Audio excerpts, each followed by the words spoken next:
ദൈവതിരുനാമത്തിന് മഹത്വമുണ്ടാകട്ടെ. ഏവർക്കും ഹെർമിറ്റ്സ് ടോക്സിലേക്ക് സ്വാഗതം.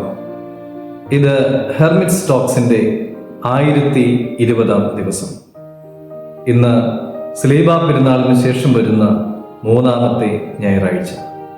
ഇന്നത്തെ വിശുദ്ധ ഏവൻഗേലിയോൻ ഭാഗം ശുദ്ധമുള്ള മർക്കോസ് 2-ാം അധ്യായം 23 മുതൽ 28 വരെയുള്ളതായ തിരുവചന ഭാഗങ്ങളാണ്. പരീശന്മാർ യേശുവിനോട് പറയുകയാണ്, നിന്റെ ശിഷ്യന്മാർ ശാബത്തിൽ വിഹിതമല്ലാത്തത് ചെയ്തു. അവർ വയലിൽ കൂടെ നടക്കുമ്പോൾ കതിരുകൾ പറിച്ചെടുക്കുകയും കയ്യിലിട്ട് തിരുമുകയും ഭക്ഷിക്കുകയും ചെയ്യുന്നു എന്ന്.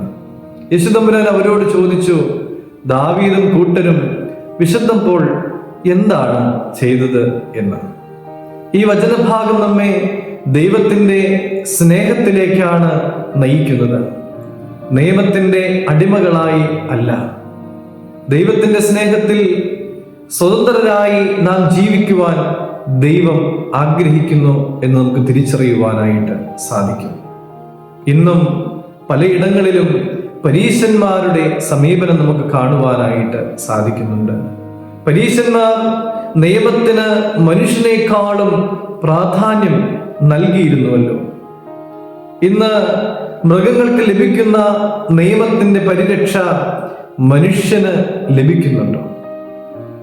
മനുഷ്യന്റെ പ്രയാസങ്ങൾ ലഘൂകരിക്കുവാനായിട്ട് ദൈവാലയങ്ങൾക്ക് സാധിക്കുന്നുണ്ടോ? എന്നാൽ യേശുവിന് പ്രാധാന്യം മനുഷ്യൻ തന്നെയായിരുന്നു.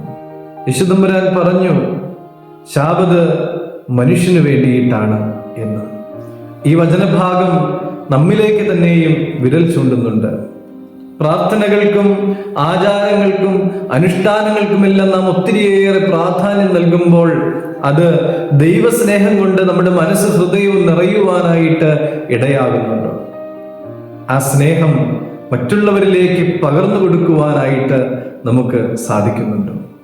നമ്മുടെ അരികിൽ നിൽക്കുന്നവരോട്, അയൽക്കാരോട്, കുടുംബക്കാരോടൊക്കെ കരുണയോടെ ഇടപെടുവാൻ, അവരെല്ലാം കരുണയോടെ നോക്കുവാൻ, കരുണയോടെ സഹായഹസ്തം വിരിക്കുവാനൊക്കെ നമുക്ക് സാധിക്കുന്നുണ്ടോ?